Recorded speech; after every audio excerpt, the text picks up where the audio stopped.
Welcome to the Way to Go podcast. Bill McMahon and Eric Barfell here with you, talking about sweetness in your soul today, because I read this verse, and I've just been reading the Proverbs, actually, just to try to, I don't know, inspire, encourage, challenge. You know, I just like reading it because there's a lot of wisdom there, and I was really just like sucking down these verses in Proverbs 16. And I actually, when I was first thinking about doing the show, I was going to do, hey, you know, read Proverbs 16, tell me what your favorite verse is, kind of like, or which 3-4 verses you really like.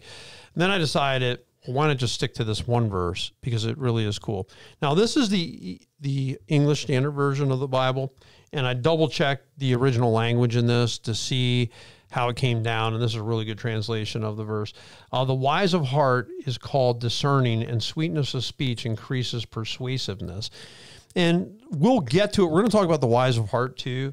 But when I think about that, sweetness of speech increases persuasiveness.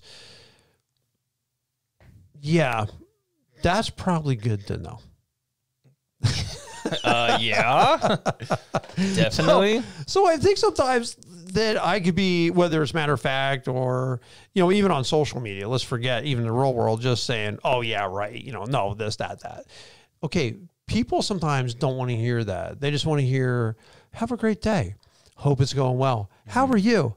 Right? They don't really need an opinion or some snarky comment. So again, that sweetness. So we'll get to that, but it says, be wise, the wise of heart. And wisdom refers to this. The essential idea of the word represents a manner of thinking and attitude concerning life's experiences, including matters of general interest and basic morality. So wisdom would apply to how much money you spend. It would also apply to right and wrong. Either way, it kind of encompasses all of it. These concerns relate to prudence and secular affairs, skills in the arts, moral sensitivity, and experience in the ways of the Lord. It's basically knowing how to live, knowing right or wrong. I might even throw common sense in there. Common sense isn't all that common. I find there are a lot of things I see. It doesn't have a lot of common sense. Yeah, definitely. No, it's funny you bring up sweetness of speech. Do you interpret that as the words you say, or do you hear that when you read that, do you think of more so how you say? Well, I think both are important. I mean, if you want to jump over there to that, yeah, the sweetness refers to honey. It would then go to like sweet as honey. That would be a word that it would use to describe. So you know what honey tastes like. It's a sugary, it's sweet. The words would then be agreeable and smooth. So being sweet, and that means your words legit is like, it is a word. It's the speech. It's your lips. It's the things that come out of your mouth clearly is what the word means. What is coming out of my mouth needs to be agreeable and pleasant. To increase persuasiveness. In other words, it's like the teacher's ability to persuade you to get, maybe to help teach you something is going to go down better if you say it nicely, if you say kind words as opposed to being harsh. Yeah. It's just easier to swallow what I'm saying if I say it nicely. Like a spoonful of sugar helps the medicine That's go good. down. Yeah. Get more bees with honey than vinegar. I mean, I've heard that one a ton of times. So yeah. And they used to tell me that when I was younger, and especially like they described me as a bull in the china shop when I first came to Eagleville, because that's what they said. Dude, you are a bull in the china shop, man. You just run over everything. And there was some truth to it. You know, I think they didn't know what to make of it at first for some of them, because that's not, clearly they weren't used to this kind of East Coast mentality of, come on guys, you know, let's go. But I've had to learn, I think, over the years to, you know, be careful, because sometimes you don't realize the weight of your words and what you say. Like you don't mean it that heavy, but either the way you said it or what you said, man, it hits them like a ton of bricks. And that's unfortunate, because sometimes it's not your intent to like dump this trailer load of rock on somebody, but your words verbally can do it. Right. Right. Oh yeah. So, and sometimes you don't know the sensitivity of the people you're dealing with. Yeah. I'm guilty of it. I mean, I know I'm guilty of it. So I like it because I do think it's a super, super good challenge. And it's not talking about, it's talking about like sweet words. It's not talking about being a sweet talker or somebody's a flatterer. We're not talking, you know, somebody who's trying to manipulate you. Yeah, exactly. Right? Certainly. Yeah, we had a leadership group actually, and 2 words they were talking about is persuasion and example. And one of the young guys said that he felt the word persuasion almost seemed like you were manipulating. So we all decided we like the word influence better than persuasion. But yeah, I mean, I guess that could be, you know, sometimes people just want to manipulate people and say it in such a way. It's not really about them. It's still about you. Right? Yeah. Yeah. So then that would be manipulation. If I'm just trying to get you to do something, it has nothing to do with you and it's something to do to benefit me, I would say that's manipulation. I would say the sweet words would be words that would build you up, words that would encourage, words that's just not about me. There's no skin off my back. I'm not trying to make you do something to make me look better. You know what I'm saying? Yeah, right. No, I'm legit trying to help you. Yeah. Right. No, when I was in college, we took, we had this, like, I forget what the class was called. We had to take personality tests, figure out your personality traits, your top 5, whatever. One of mine was WOO, which stands for win others over. So there's basically a desire to be well liked, right? And not that I would do anything to like gain friends, but like I was still kind of am that extroverted, that outgoing. Like I want to be well liked. I want to, like, even in the last show we just did, I had friends in every category. Like I had connections. It wasn't ever just, oh, I don't know anyone here, I'm just gonna mind my own business. No, I don't know anyone here, I'm gonna make friends. I'm gonna try to make some connections and not just selfishly, oh yeah, I want everyone to like me. No, you're friendly. Yeah, exactly. Right. So, and that's kind of what it was. I'm curious to retake that again. I mean, that was a good 10 years ago or so, to see how I've changed and everything. But I don't know. I think back to that personality trait of winning others over in regards to the sweetness of speech.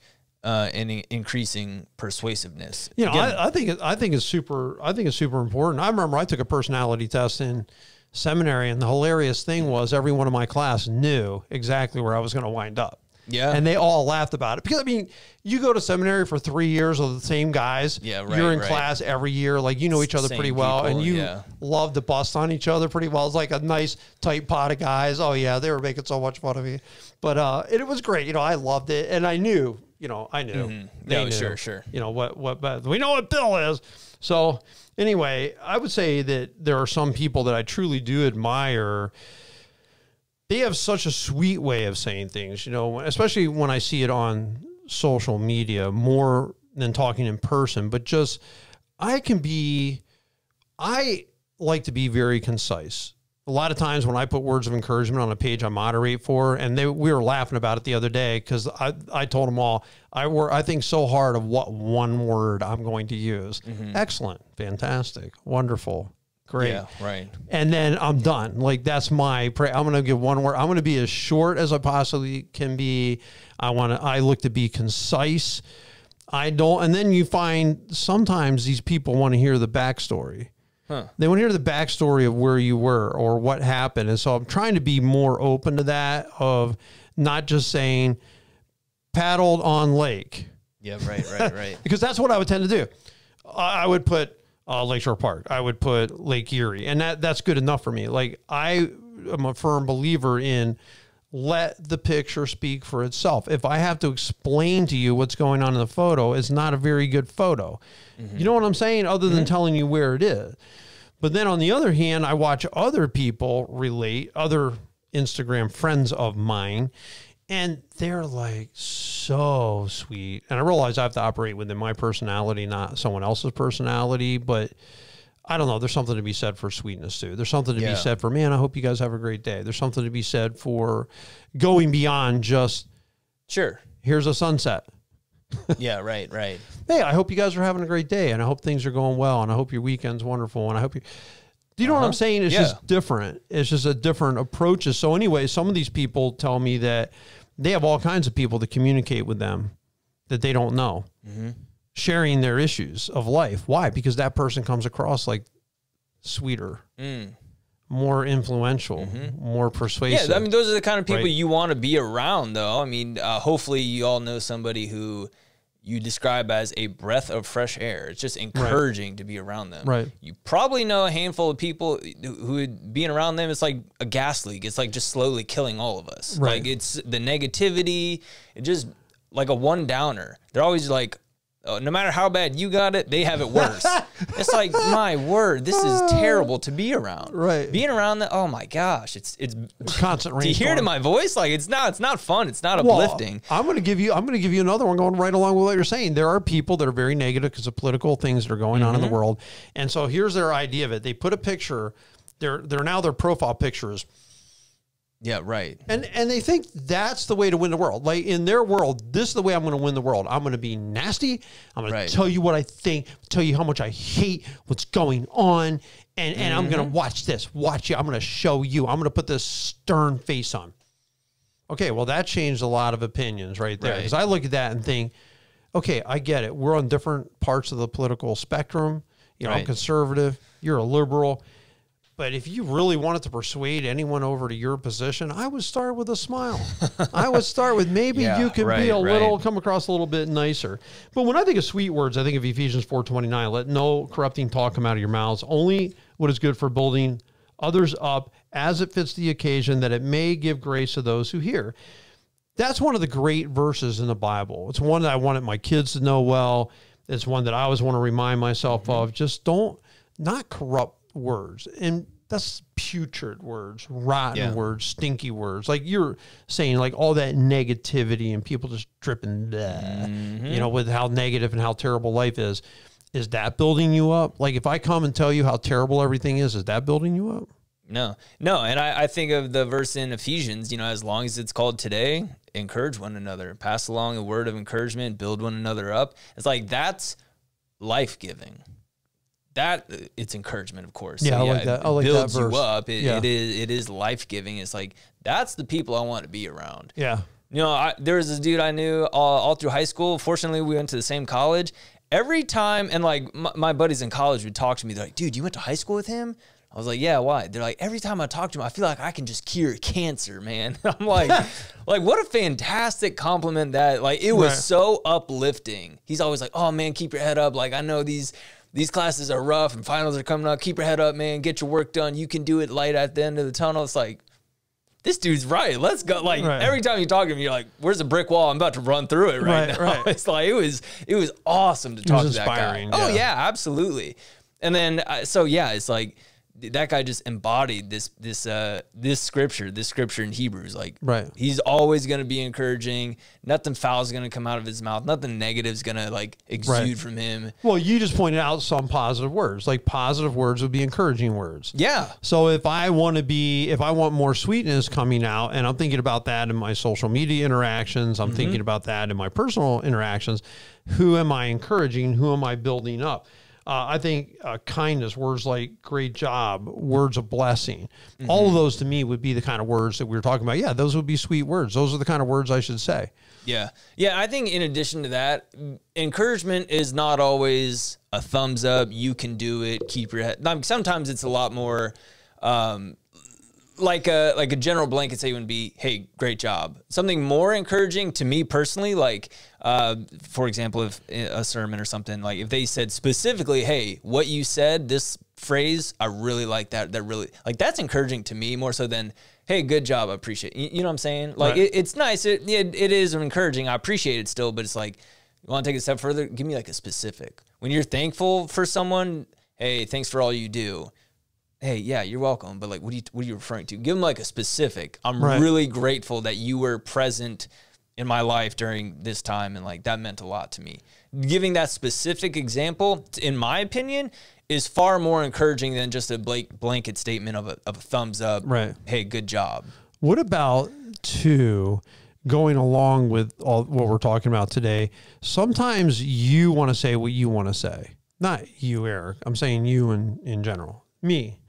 And so somebody could write you something. They could say, oh, I had a doctor's appointment. And you might say, oh, yeah, I've been feeling good too.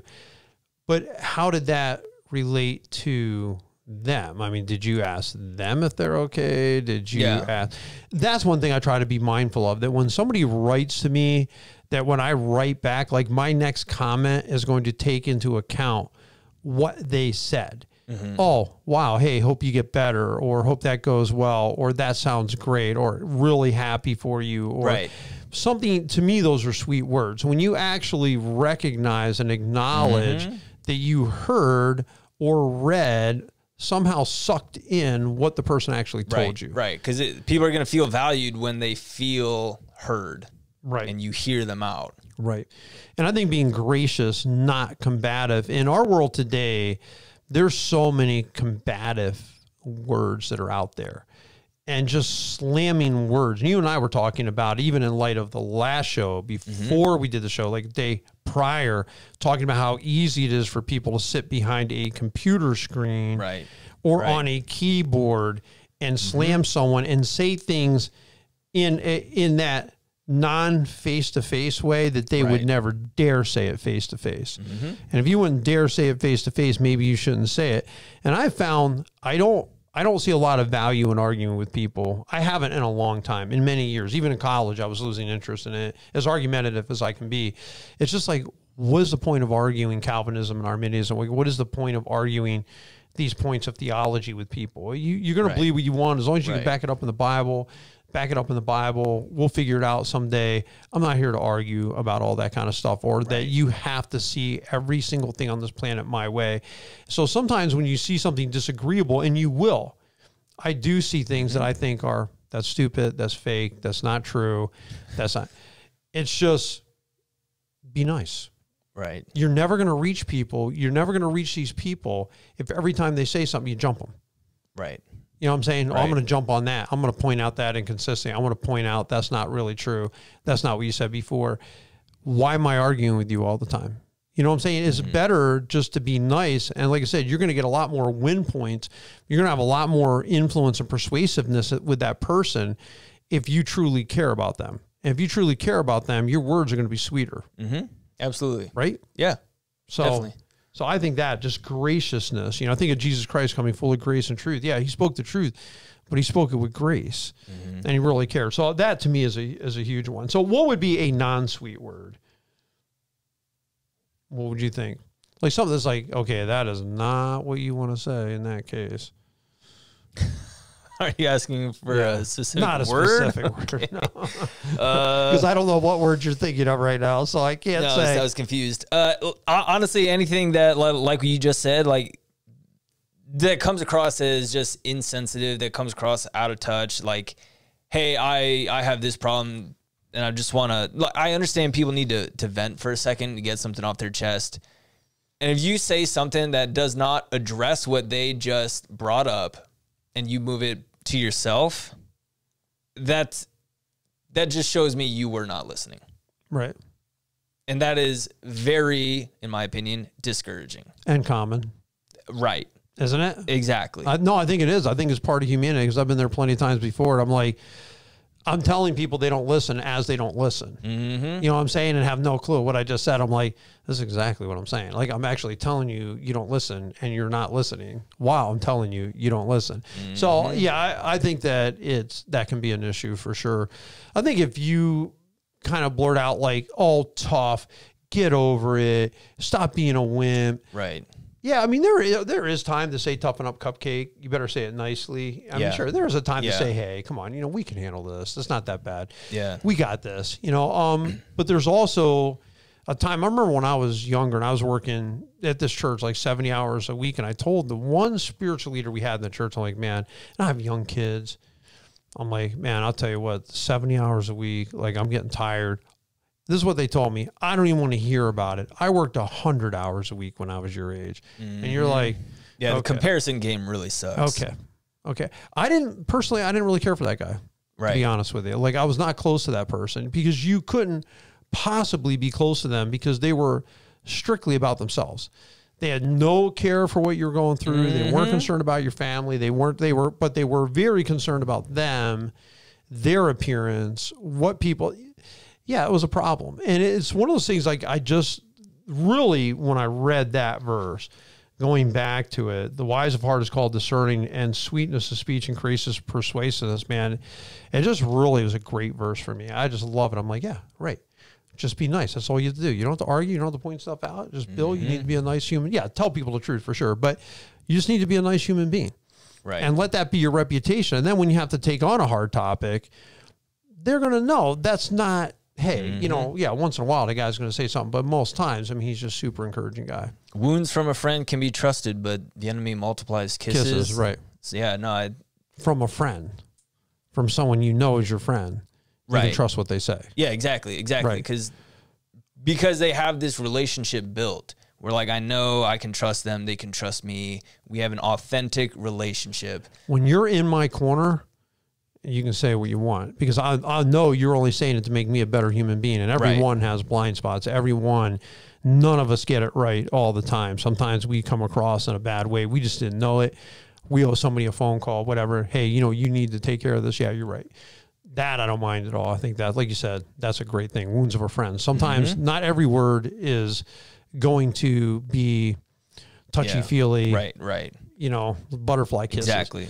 But my words should be seasoned with salt, as the Bible says, or gracious, you know, and seasoned with that kind of lovingness, if I can put it that way. So again, encouragement is not always a thumbs up, you can do it, but it's I know you're in my corner. I know it might feel like opposition, but like, I know you're doing it to strengthen me. As the Bible says, iron sharpens iron. Well, there's going to be some friction when iron is sharpening iron, but it gets sharper, right? So I do like that thought. With that, I mean, yeah, sometimes it's going to hurt, but like, we're going to become sharper because of it. So it's not always as opposition. But I do want to say this. I've never actually tried to sharpen iron with iron, to be honest with you. I don't even know what kind of iron they had as opposed to the iron we have. You know what I mean? Like, so yeah, I've never actually tried it, but I understand the theory. We sharpen each other. That I definitely understand. Anyway, thanks for tuning in. We super appreciate it. Have an awesome week. Have a blessed week.